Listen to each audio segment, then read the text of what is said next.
Welcome back to the Full 40 here with Trevor and Willie, the only Emmy-nominated podcast in the Villanova sphere. This week we've been nominated for winning the fucking Super Bowl. You know, that's what we did this weekend. I don't know what anybody else did, but there's a Super Bowl that's been won. Yeah, there were riots and fireworks on Broad Street last night. People were celebrating Villanova's big win over Xavier. Took them a while to get there from Wells Fargo, but they eventually got to City Hall. I think the Nova game ended around 3:00, and then everybody got there around 10:00 at night. It was a long, slow march. I thought it was like a funeral procession. Yeah. Yeah. Really good, really good stuff. Something I've noticed is, and it's correlation, causation, who knows? Every Eagles Super Bowl win, Villanova has won at home versus a Big East team. We beat Seton Hall in 2017 or 2018. That's as far as it goes. But if you want to take that a step further, okay, because the Eagles won the Super Bowl, does that mean Villanova is about to win a Big East championship and a national championship? Because that's also what happened last time. I think that's our prediction. I think that's what we're locking in. This team is going to do the turnaround of all turnarounds. And what did the Eagles do in '85? 83 was Buddy Bryant. That's not a question for me. Yeah, I'm trying to remember. I don't think we're very good. The Bears won the '85 championship, I'm pretty sure. So it wasn't the Eagles at the very least. But it was different. You know, William Penn was still, hadn't been covered yet, whatever, and then he was moved, all that stuff. The team improved to 6-9-1. Okay. Little inverse. Oh no, that was 1984. Sorry. Oh, okay. They won 7 games in 1985. Okay. So they improved again. Yeah. So we're here. We, the Cats, have not won a Super Bowl, but did win a game on the Super Bowl. So since we last spoke, it's been a little bit, but we had Creighton, DePaul, and Xavier. We took an L to Creighton. In the most predictable way possible. Yes. I literally have this screenshot of texting my friend not 30 seconds before the buzzer beater, making fun of Ashworth, and I said he's about to hit a shot right in our face to win this game. Sure enough. That game was, just predictable is I think the easiest way to think about it. I have nothing to say about that game because it was not a carbon copy, but a copy of what happened to us last year at home when they beat us at the buzzer. It was different, but same result. Because we started that game on they started that game on like a 15-0 run or something like that. But it was like a classic. I don't think we're going to be able to keep this up, and then we couldn't keep it up, and then we did that thing where we stopped scoring. Eric dribbled the ball off his foot on that one. Yeah, there's a couple of things. Like there was the timeout that was given on the out of bounds. By the book, it should have been called. Like he called it in air. I don't know that he had possession. I don't know how you can say he had possession when he was adjusting the ball as he was coming down. But they called it. But I think the larger issue was almost like, I want to say there was also a rebound that they had before that of down the stretch of games, us not getting that rebound to possess, to win the game or to just end the chance of them scoring. This happened versus UConn. It happened versus Providence. It happened versus Georgetown a lot. Like all of these things have happened. We're squandering opportunities for resume wins. I know we can talk larger about this goal of the season and everything like that, but no one listening to this wants us to actually lose games. We would love to go to the tournament. There's larger conversation about what do we do with our coach, but no one wants to lose games.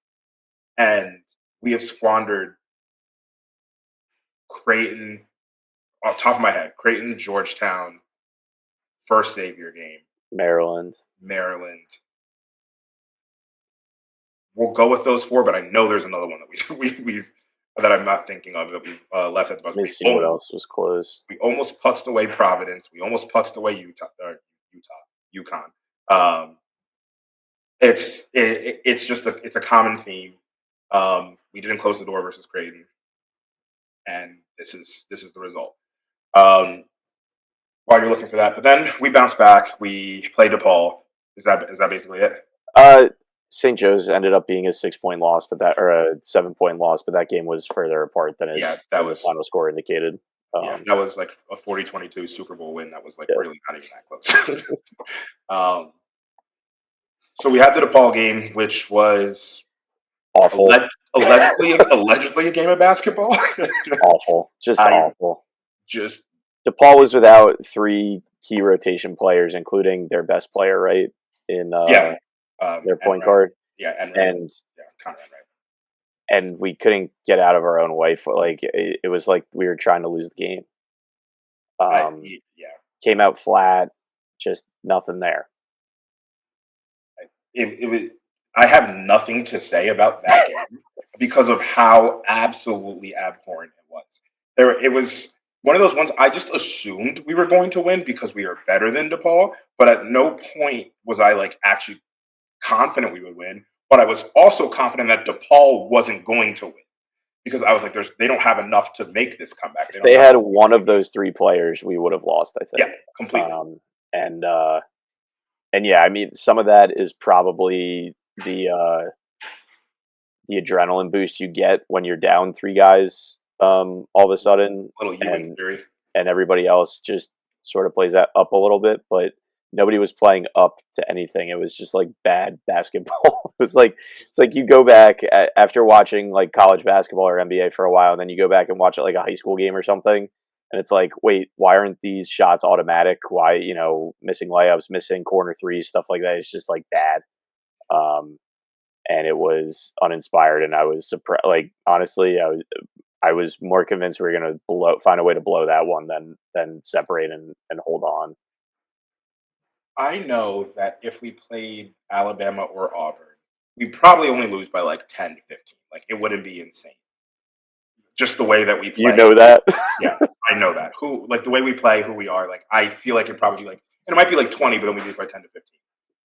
They are playing a different sport than we play, like 95% of the time. Like, watch that game on Saturday. Number 1, Auburn versus number 2, Alabama. That's going to be playing coming this Saturday at 4. Watch that game and be like, where the fuck is this? Like, we just aren't there. There are levels to this, and to that point, like, it's different. But hey, not everything's bad. We did beat Xavier, which, as John Rothstein put, we're now a win away from being a win away, which is where we've always been, which is where we are a win away squared. We are technically there, which some of you might be getting up hope, getting hope. Some of you might just be like, hey, we've done this before. I'm on the camp of we've seen this story before. It's funny you say that because this is exactly what happened last year and the year before. We're now just in position to be in position where we have a big game coming up. We have St. John's on Wednesday. Wednesday. Best St. John has played in 20 years, 25 years, highest ranking they've had. And they come to the Finn, or we play them at MSG? That's actually a good question. They're coming to the. It's a home game. I just assume it's at the Finn. And not I would think it has to be. Yeah. I don't remember where it is. I would bet it's a Wednesday game, so it's got to be at the Finn. But yeah, so we're in position to be in position. We beat Xavier. A back and forth game. I was locked in for the first half, and then I kind of got Super Bowl nerves, so I stopped paying attention as much in the second half. Was able to rewatch some of that game. It kind of came down to just Eric Dixon and Tyler Perkins catching fire down the stretch. Like, that's just really what it was. Yeah, I, in the same boat as you, watched the first half, then I had to run out to the store, so I missed the second half. But basically, Wooga kept Nova in the game and afloat in the first half, and then I think Dixon went into the break with 2 points, and then scored 22 or 24 in the second half. 22 in the So second. this is kind of like a concerning. I mean, there's 7 games left. This has just been what's happening as of late, where Dixon gets off to a slow start. Wooga keeps things close or keeps us ahead, and then they completely switch in the second half, and Wooga either doesn't take shots or Dixon gets more shot happy and starts seeing some go in, which is fine because somebody has to score. But Wooga has these great halves of basketball that we can't seem to get to back to back. Like end of the Creighton game, he was taking every shot and getting to the rim at will, and then it wasn't until the final play when Eric ended up dribbling off his foot. But so like I said, 7 games left. It's a little too late for this, but we've been calling all season, and what we said at the beginning of the season was this team will go as far as it can when the best players are playing well at the same time, and that's always been Eric. And then who else is going to show up? We had games where Brickus was dishing, not really scoring so much as of late. We had games where Wooga wasn't scoring but was rebounding and defending and everything. And I just really want guys to play well at the same time.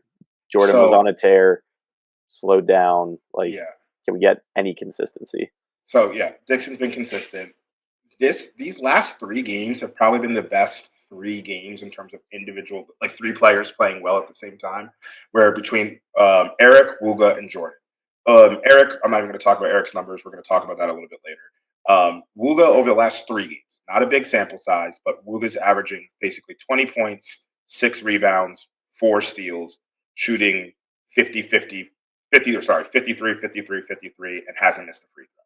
He's been playing really, really well. Jordan, on a similar note, has been a little bit worse. He's only been averaging 10, but it's just it's like a weird, I guess I'm also adding Marquette into that. If I add Marquette in it. He had one low scoring output, but he was averaging like 15 to 17 over most of January, it felt like. Yeah, and then adding Marquette, that puts it up to 14. So Jordan, it's not the last 3 games, but Jordan, it's just a bigger sample size the last give or take, like you said, month, as he's been playing better as well. Brickus has taken a step back. I'm okay with that in the vacuum of the other 2 players have stepped up. I've loved what I've seen from Wooga down the stretch. If this is the Wooga we can get going forward, if Longino plays to this level going forward, I'm comfortable saying we will remain in a position to be in a position. That's what I'm comfortable saying. So you're telling me if 3 of our best players continue playing well, we will have a chance of making a Big East tournament run? There's a chance. I'm telling you, there's a chance. But I've been happy with what I've seen from Wooga. It's been good to see that click. But to your point, it's a little too little, too late. It would have been nice earlier, but who knows? Who knows? Positive, the optimism. Who knows what could happen down in these last 7 games? Well, I know exactly what's going to happen in these last 7 games. It's called 3 and 4, baby.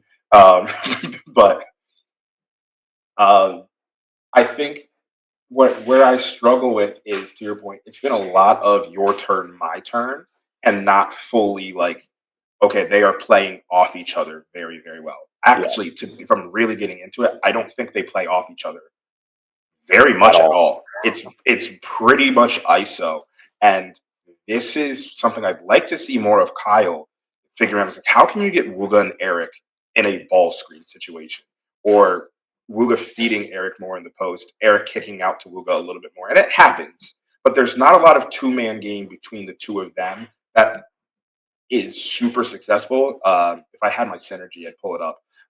But just anecdotally watching the games, it doesn't feel like we lean on those 2 as a 2-man, and I would like to see a little more of that, because that's really powerful. Wooga's on paper he's been having a good season, but he's averaging 15-6, shooting 49 from the field, 40% from 3.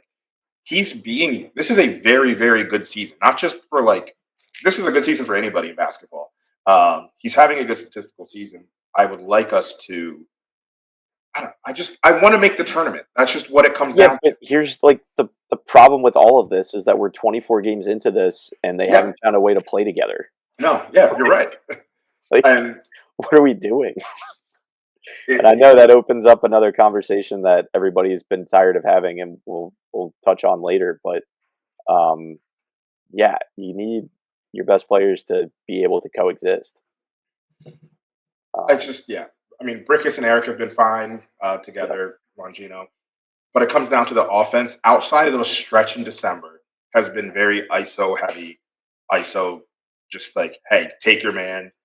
Maybe we'll have some like real ball movement, like once a game it'll happen in the way that it should. And then it's ISO, and I get it. There's also the level of like Eric being such a dominating presence. A lot of times it's, hey, I can't beat my man. Eric, go take care of it. And Eric's done a very good job at that. Some of the issues with that is also up until yesterday. Like, okay, our let's say Brickus is out for foul issues or defensive reasons, and Perkins is in there.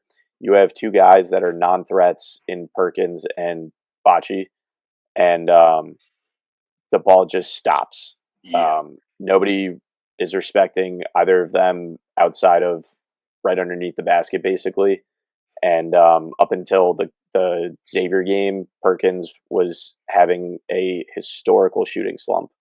And so that's difficult to try to run an offense when you have two sticking points and two players that defenses aren't respecting and basically able to check out on and be able to sell out against Eric and Wuga and to whoever's hot between Longino and whatever else is going on. So that just makes things harder. Yeah. Yeah, I mean, Perkins, I wanted to see what he was shooting before that slump happened. He was shooting 45% from three. He's now at 34. But that's also after a game or 2 games in a row of him going 6 of 7 total. Like DePaul and Xavier, he's corrected versus those games. He's been good. He was actually very key down the stretch in the Xavier game, but he was on a historical slump. I think Eric has. I want to say I think Eric's kind of turned a corner in terms of like how he's handling what opposing defenses are doing to him. It feels like he's understood he doesn't need to push as much. I think he was 1 of 6 in that first half, which like it doesn't look good, but like it's way better. Like he does not, and we've always appreciated he does not overshoot when he's in a slump. He is a smart player. Yeah, I want us to see it make the tournament, and I just think for us to do that, I want to see more 2-man action between Wuga and Eric, where they are literally playing off each other, or just like in less ISO. But that gets to Eric, and that's the reason we play is because of the presence that he is, which also puts Eric 200 points away from the record. Eric is at 2,046 points. And the record is 22-43, I believe. Yes. Yeah. So we have 7 regular season games left, at least 1 Big East tournament game, and then maybe an NIT or whatever they were, the Crown or whatever. I saw we were some other made up tournament. That, who knows what the team will do.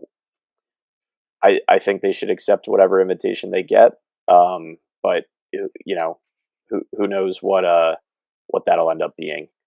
So here's the I'm going to say a silly thing. We're not going to be a top 4 seed, but we're currently in the 5. That's a silly thing. Oh, in the Crown or wait. No, in the Big East. In the Big East. Oh, okay. In the Big East, sorry. So what I'm thinking about is, do we get that extra game or not? Like, do we play, in theory, DePaul again, and then have a game in the Big East tournament? Gotcha. If we get that seed. Which we're not in position for that. We are 5. In position. Yeah, we are. Yeah, we're at 5 right now. Now, granted, the 4 is UConn, who, they haven't had a fantastic season by UConn standards, but, like, they're still better than us, even though we beat them. So it would take. We are just let me pull this up again. We are 7-6 in conference. UConn's 8-4. Marquette's 9-4, and then it's Creighton and St. John's, who we're not going to catch, and we're not going to catch Marquette. And we're not going to catch UConn. Let's be real. Let's just be real. We're not going to catch any of them. So the best we can finish is 5th. In theory, like I would say there is a minuscule chance UConn falls, but like it's going to be realistically the 5 seed at best. But that gets to Eric. So he is 197 away with, let's say, minimum 8 games left. That puts him at 24.6 points per game needed to break the record held by one Carol Kittles. I like Carol. I like making that up. That's a good one. It's like Gerald Wright, Carol Kittles. Do we think he does it? I just for Brian's sake, because I know he's not on, and he would like to say, or his feeling is that he would not like to see it. Because Brian's a hater. No,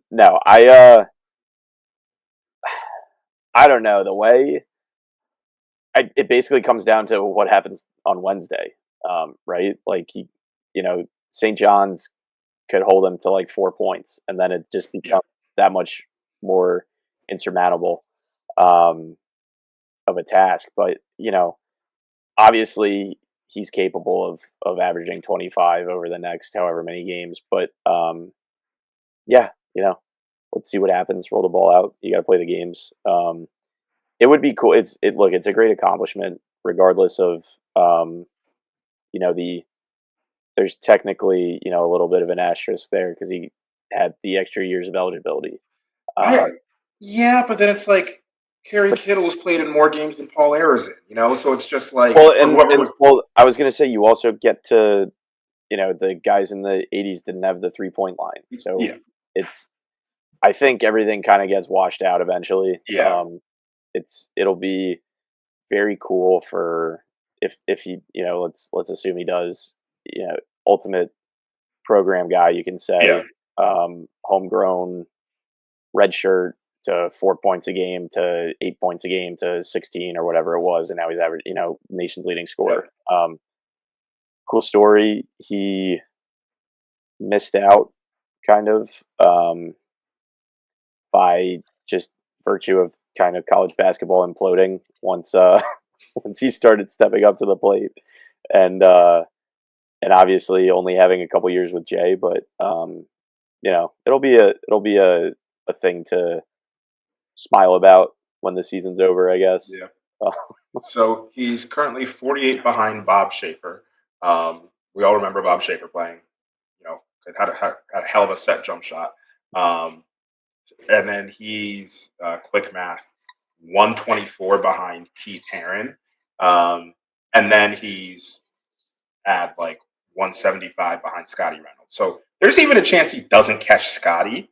There's a chance. I'd imagine everybody else he'll catch. So we're looking at him finishing, barring anything weird happening, like 3rd at minimum, which is, once again, still a fantastic accomplishment. I'm excited for Eric. And frankly, like if Eric wants to score 35 a game and have 10 assists for the rest of the game, maybe do that play, Eric. Just run that for 8 straight games, and we'll see where we get. So that's Eric. Anything else you wanted to talk about before we get to talking about St. John's and Providence a little bit? Not that I can think of. Yeah, he's not gonna. Oh, my fun stat for Perkins sort of coming alive. Per Dylan Johnson on Twitter, Villanova is now 7-0 when Perkins scores in double figures. So if we can get Perkins to score in double figures for the next 8 games, we're in position to be in position. We are positioned to be in position. All right, so we're going to roll a quick ad, and then we'll start talking about how we handle the Red Storm, who are firing on all cylinders. Yeah, I said get 8, baby, get on. I'm about to get on. Homefield ad read that I wrote completely, and this is completely scripted by me, not anything else used by the internet to write a Homefield ad read, because I just didn't want to make it up off the top of my head. Here we go. Hey Villanova fans, tired of wearing the same old merch that feels like Jay Wright's suit, stiff and overpriced? Enter Homefield Apparel. Vintage designs, softer than a Big East defense on Chris Jenkins 3. And guess what? We've got a deal to make your wallet feel like it just won the big dance. Use promo code Nova Insider at checkout for 15% off your first order. That's Nova Insider, because looking good while repping the cat should be easier than beating Georgetown. Homefield Apparel, where comfort meets championship vibes. Yeah, I said get 8, baby, get on. I'm about to get on. I've had other things happen in life since then, but like, did not age well. Did not age well. Yeah. No. Well, like I said, there's 8 games left. We will address these things when we have time. So, but, we got the Johnnies. St. John's. So number 9, St. John's in the AP, number 8 in the coaches poll. First time ranked in the top 10 since the 99-2000 season. I believe, if I'm not tripping, is that Marcus Fizer on that team? Whoever it was. A little bit before I was plugged into college basketball. I was 4 years old. But for anyone who has not seen St. John's play, Fizer was not on that team. But for anyone who has not seen St. John's play, who didn't watch the game, the St. John's team that we had during our game with them at MSG, which was a good team, this team is 4 to 5 levels better than they were then. The defense is absolutely insane. The connectedness that they have, the length, the fervor with which they play, they are going to hound us from beginning to end. How do we begin to start to pull this off? I know you love Rick Pitino, but this is a really good job he's doing. I won't compliment the man, but he has a very good basketball team right now, and I think the unique thing about it is I don't think there's anybody that's super mega talented or special on this team. They just play like he has 5 Josh Harts out there, and Villanova unfortunately does not play as if there are any Josh Harts out there most of the time. So that's just kind of the heart, hustle, and defensive dog mentality that we have not been able to find this season, and it does not look good when we come up against it. I have to issue a apology to Marcus Fizer. It wasn't Marcus Fizer I was thinking of. It was friggin' Ron Artest. Oh. I was like, when I said Marcus Fizer, I was like, that feels like the wrong name, but I think I'm going to go with it. It was Ron Artest I was thinking of, and he was the year before.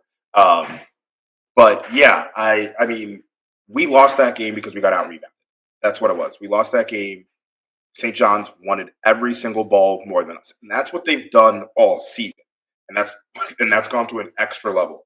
If we're going to have a chance in this game, we need to dominate the boards. Bocce needs to be able to be on the floor. Dixon needs to, frankly, step up and get some rebounds. Poplar, who has been a fantastic rebounder all season, has to do it. It's going to be team effort, gang rebounding. There cannot be a second, which we've done this a lot, of where we let the rebound come to us. And we kind of like, okay, we're going to box out and we're going to just let it drop and it's going to come to us. We need to attack at every opportunity that we have here, because St. John's is going to do that. If we're going to win this game, which I will put on the hat right now. I know you don't like this hat, Trevor. I'm going to put on the hat right now. We are in our most critical stretch of games if we're going to change anything about this season. Between St. John's at home, Providence on the road, UConn at the road, Marquette at home. And I'm not even saying 2-2, because 2-2 probably doesn't change anything for us. We're still in position to be in a position. It's going to have to be a 3-1, 4-0 thing, which I don't think is realistic. Let's be very real. I think it's much more realistic we go 1-3.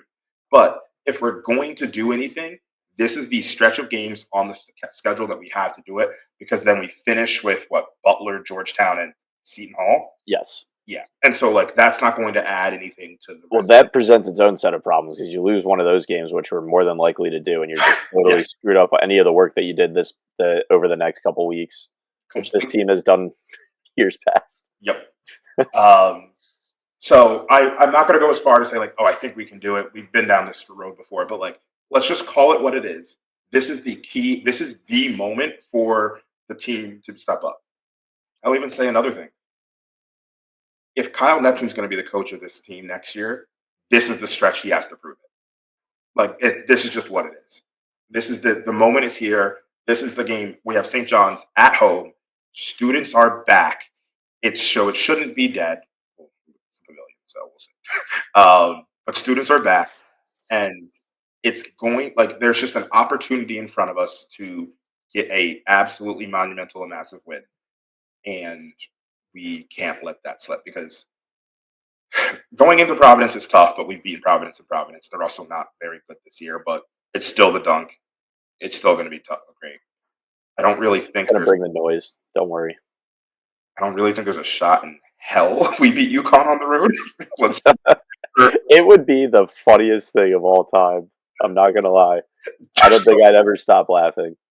And then Marquette's had our number. We're at home, so I guess there's an opportunity. But like, Marquette's been slipping as of late, so I think they're gonna put the hammer down for the rest of the season. We're in Chuckles. I'm in danger.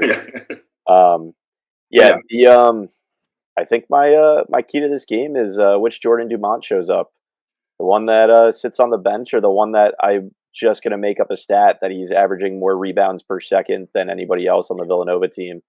He got the call in that Creighton game, and he had like 5 points, 5 boards, something like that. The students right behind me were going crazy for every second he was on the court, which was fun. Just sneakily been getting some minutes as of late. Chris Parker's kind of out of the rotation a little bit. Mosley was sick. That's actually a thing I wanted to talk about. I forgot to bring that up was that kind of switch. Or Mosley, before Mosley got sick, Mosley's kind of been a constant in the rotation of like he's going to get 8 to 10 minutes. And then Parker was the 7 minutes a game. Maybe he plays 15.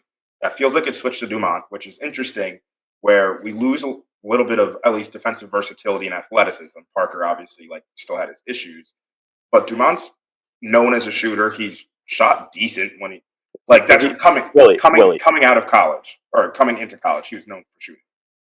That's what I'm getting at. That's what he's on the okay. No disrespect to Jordan Dumont. Did anybody know anything about him coming into college? He was a 3-star from Canada. Did anybody know anything?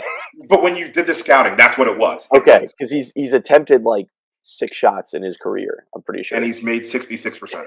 So, hey. I'm just saying, like, let's... But that's his skill. That's what I'm saying. Breaks for a second. Yeah. I'm saying that's and I will, like, I'd rather have somebody that's taking his 8th shot of his career than, Chris Parker, I'm hoping can get there.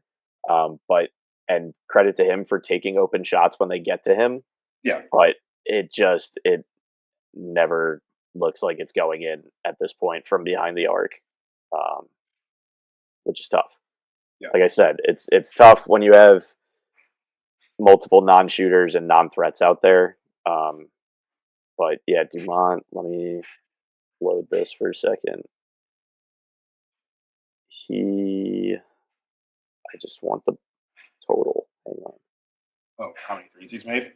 He's taken 8 shots in his career. Made 4. Or I'm sorry. Sure, it's 8. Yeah. Yeah. Once again, I'm not saying he's but like that's what he did in high school. And that's those were Soch numbers I was looking at. Not much different, but yeah. That's what we were expecting out of him, and he's been as for a 9th man. It's been like, hey, give us a spark on a play and a basket, and he's done that in some way, shape, or form. Most games, he didn't really do anything versus Xavier, but like wasn't actively harmful during that game. But yeah, we have to find a way to beat St. John's. I mean, to give the tail of the tape on St. John's just really, really quickly. Like as we look at them, we know incredible defense. I'm trying to pull up what their Ken Palm number was right now for their defense. Give me 1 second. Their defensive rating for St. John's, number 2. That's what I thought. I wasn't sure if they got ahead of Tennessee or not. Number 2 in the country defensively. The good news with St. John's is their offense is absolutely poo-poo. Like, cannot hit the broadside of the barn. They kind of throw the ball at the rim, but they rebound so well that it doesn't really matter, and they gang rebound if they just get there. and it's just the entire squad from Kadari's playing well, Ezra Ford's been playing well, Simeon Wilcher. They've all been good like players throughout the entire season. I didn't even talk about Louise or Davion Smith. Um, the team. They can't shoot, and it doesn't make any sense. We had a conversation. Kadari Richmond is shooting like 50% from the free throw line, and it was in our group chat. And, yeah, which is hilarious because he shot 81% last season. So I've never seen someone like I've seen people increase free throw percentage. Tommy put in the chat that like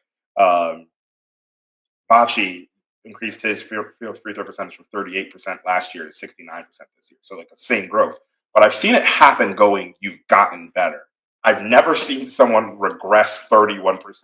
I've seen 10%. I've even seen 15% maybe. But like they're injured. Kadari, I've never seen this before. So down the stretch, I don't know, hack a Kadari, like make them make maybe shots. We should start the game with maybe we should start. I know Sash can't really move right now, or is he injured or whatever? Maybe we start Sash and Jordan and Nana and just hack a Kadari the whole game. Other things, so obviously rebounding. We're going to have to be able to hold on to the ball. No turnovers, no live ball turnovers. Which that's been a horrible. That's been a horrible issue that we've been having as of since middle of January, beginning of January. I don't know. Which isn't a good sign. Like when you play a team that can't score offensively, you can't give them transition fast break. Yeah. And St. John's wants to find those. And yeah, I think people kind of have the tape on Brickus and Jordan and Eric with how they handle the ball, and they're just ready for them to go behind the back or do their one spin and just be there and take the ball and run the other way. Or a lot of times it's not even forced turnovers. It's just somebody dribbling off his foot or throwing the ball out of bounds or just bad passes, lazy passes. And it's just kind of that like attention to detail that makes you want to turn the game off. Mm-hmm. Yep. And that's what that was frustrating in the beginning of the first half of the Xavier game for me. Granted, I wouldn't have turned the game off if it wasn't Super Bowl Sunday, but yeah, it was. It's not inspiring hope. The turnover issues that we've been having. It went from 10 a game to 14 in the first half against DePaul. I think it was DePaul that we had 14 turnovers in the first half. They didn't have 3 guys in their rotation, 2 starters, or were they all 3 starters? I think it was 2 starters. Yeah. And there's 14 turnovers. Like you just can't win basketball games like that. So against a real team, that really hurts. And St. John's has been. I mean, every time I watch them, I've come away very impressed. I've gone back and forth on like their March run. Like 2 games ago, I was like, oh, I'm going to pick them to go deep. And then I saw them do something offensively, and I said, I'm going to pick them to lose in the first round. It just that's what it looks like. But in transition, they've been phenomenal. Patino's got them doing stuff that I haven't seen, but like they are really good at bounce passing in transition and finding people cuts through that. And it's been something like I've never really seen anybody do that. A lot of times you don't want the ball touching the floor, and it's like pass. Like UNC in their secondary break have done a lot of that. But it's been really, really cool seeing them play basketball, frankly. Like they are just everywhere defensively, but they cannot shoot. So what I would say is put them to the free throw line, like play tough versus them, but also like protect the paint, rebound. This is a game, frankly, I'm okay losing if they hit threes. I dare them. Yeah, like honestly, dare them. Every other non-shooting team has done it this year. Let's see if St. John's do it. They are 346th in the country at hitting 3-pointers.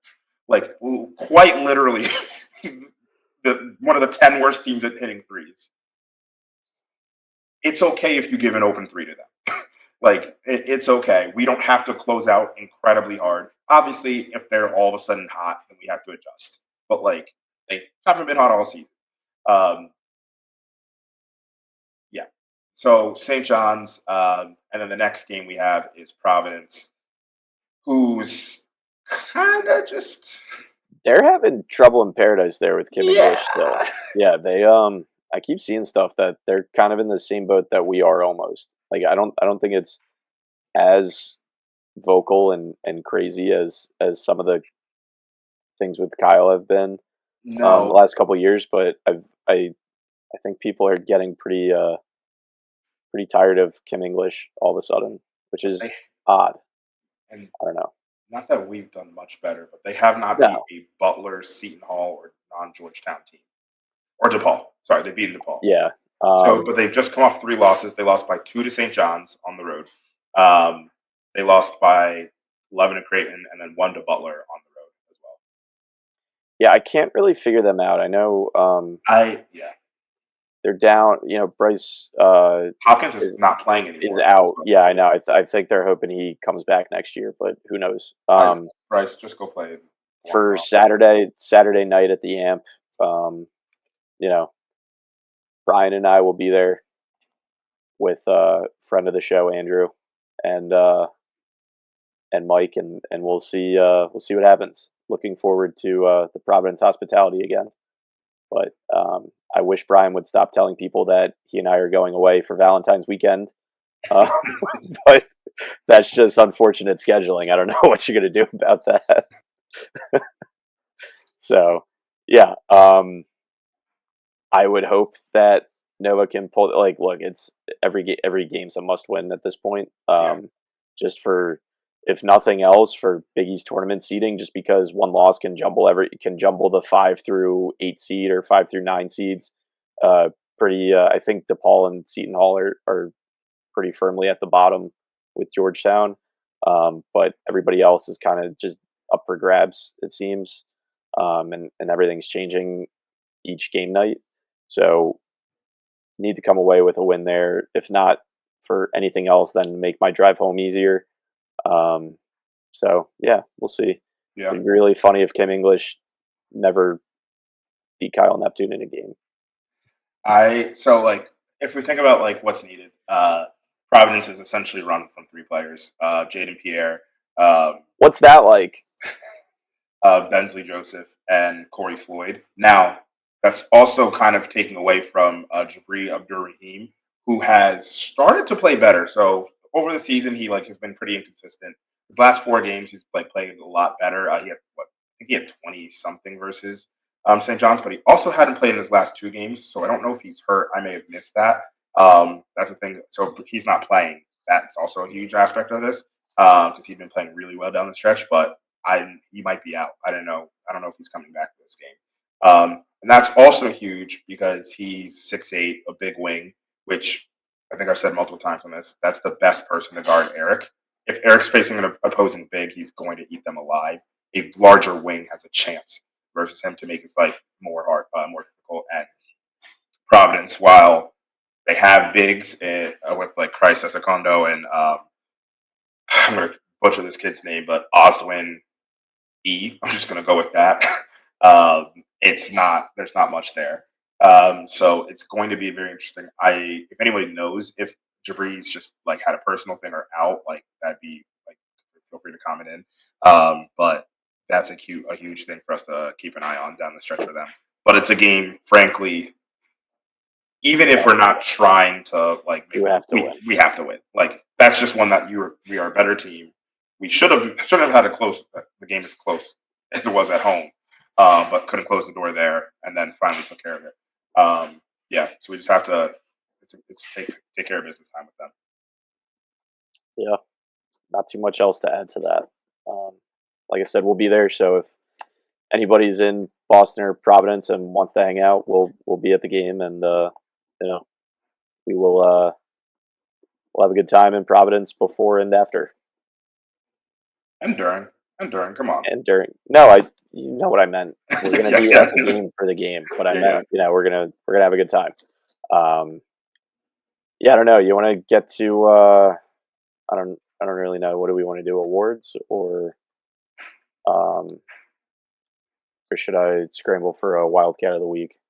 Well, I kind of want to just talk about something while you pull up a Wildcat. Oh yeah, go for it. We've kind of alluded towards this. It's just I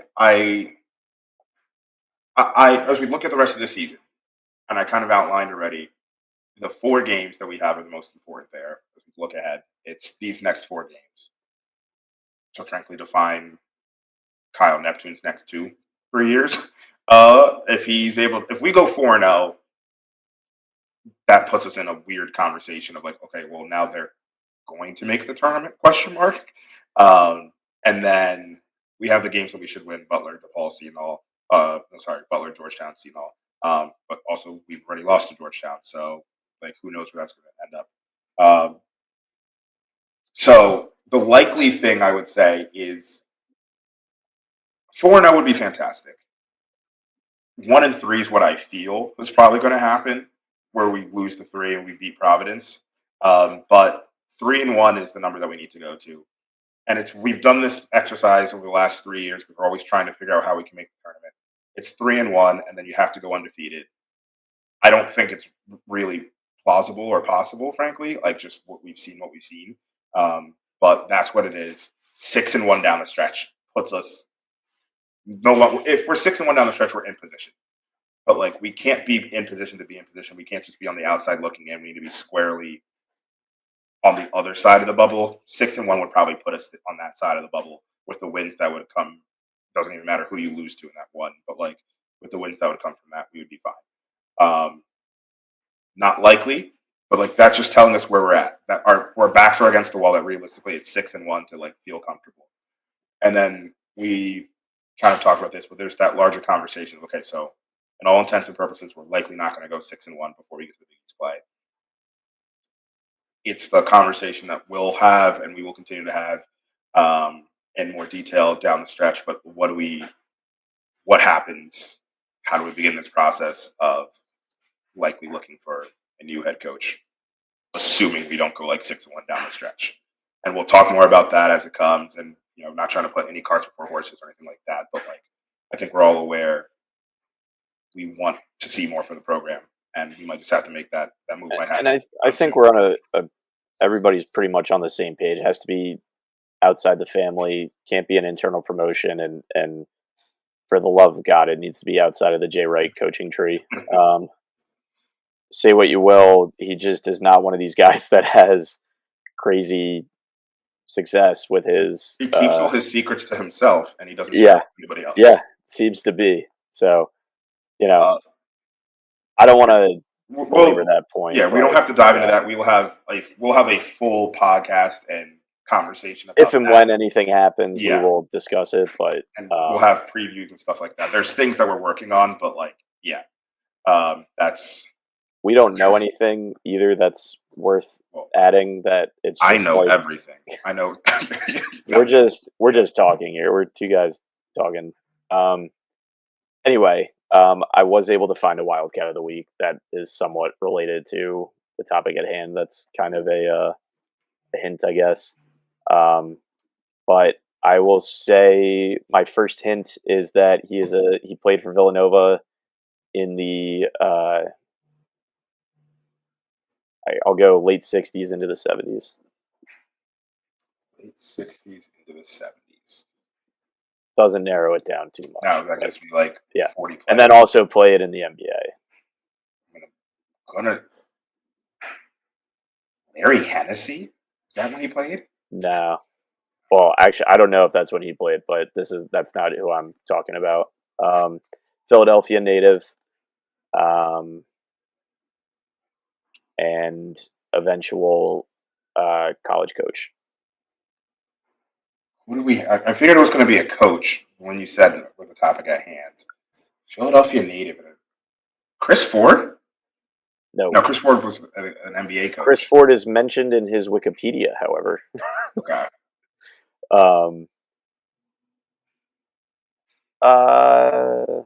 Recently retired from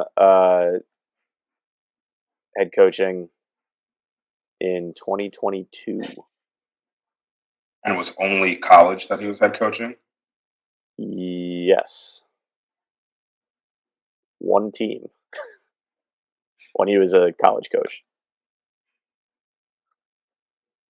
Was this a D1 college? Yes. Who the heck am I missing? He also he coached Monsignor Bonner High School. He was an assistant at UPenn. And then his head coaching career at the college level was with one team. retired in 2022.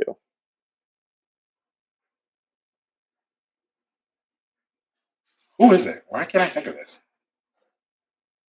It is Francis Brian O'Hanlon. Okay, I literally was sitting there and I was like, "Is it Fran?" But then I was like, "No, it can't be Fran." And I didn't say like I'm literally. Yeah. I was like, graduated Nova in 1970, so I guess I sort of threw you off a little when saying he played into the 70s. But yeah, then drafted by the Sixers. Started coaching in 1982. okay, And he coached what appears to be a couple European teams. First college job was a women's assistant at Temple. Then another job abroad, Bonner High School, assistant at Penn, and then coached Lafayette from 1995 to 2022. Okay. The one spot was like I should have said Fran, but in my head I was like, it can't be Fran. That doesn't make any sense. But yeah, it made perfect sense. Famously played Villanova in the opening round of the NCAA tournament in 2015. Oh, boy, do I remember that game. All know what happened the very next game. Remember that game because there was a Hart to Hilliard alley-oop that happened that I really liked, and I was super excited. We absolutely demolished Lafayette on that game. That was a game, that was my senior year. And I remember watching that game, and like me and my buddies were like, because it was in Indianapolis that year, we're like, we're gonna drive to Indianapolis, right? Like we were that was a lot of hurt for me. That game hurt, that NC State game hurt me. We were literally talking about, so when we get to Indianapolis, like we're and I don't think I thought we were going to win, because that was also this year Kentucky was undefeated, Wisconsin was there, and Duke, but I just thought like those were all the one season. I was like, we're just as good as them. Like maybe we don't beat Kentucky, but like we could beat Duke, we could beat Wisconsin. Well, we couldn't beat NC State, so yeah, that was either I can't remember. I either got my acceptance email / letter that game, or right before the or the day after / day before the NC State game. But yeah, that was yeah, that was Cat Barber, Malika Boo, BJ Anya. The Martin twins were on the bench, I believe, that game also. Caleb and Cody Martin. Crazy. Yeah, I'm pretty sure they were on the bench. I think they played, maybe, but they were definitely bench players at that time period at NC State as well. Fran, I'm so sorry. I should have been more confident and said your name, because you came across. He won 361 games, and carried Lafayette into 2022. Okay. I didn't realize it was all at Lafayette. So had 4 tournament berths. For how many years? From 95, 96 season to 2022. So 27 years. Yeah. 25. At that level, it's not like it's not. No, he was the Venezuelan League champion in 1983. 3-time Patriot League tournament champion. We all remember the Venezuelan League. Yeah, the Venezuelan League was tough that year. 1983. Yeah, and then I didn't realize the Patriot League had like different divisions, I guess, because he won the Central League in 2021. But yeah, Bran O'Hanlon, our Wildcat of the week. I think that was a COVID thing. Could have been. Yeah. Makes sense. All right. So wrapping up. So we have St. John's and Providence on Saturday. St. John's Wednesday, Providence Saturday. After that, we have a game on Tuesday versus UConn, and then Friday Marquette. So we'll be back next week, likely to talk about UConn and Marquette and the 2 wins that we have. That's what exactly. Yeah. The 2-0, and then we'll start to get just be like, oh, we're 16-10. This is it. We beat St. John's, and they'll pull us in. This is how it's going to go. It's happened every single time. Anything else you'd like to add, Trevor, before we bounce? You're so right about everything you just said. So from my mouth to God's ears, St. John's is going to be a win, and then we'll talk about we're going to talk about 16 and Sweeping 10 UConn. Villanova. Yeah. And then sweeping UConn, and then we will promptly lose very badly to them in Marquette. Yeah. So yeah, that's about it. Go Birds. All right, awesome. Well, thanks y'all for listening, and as always, let's go Nova.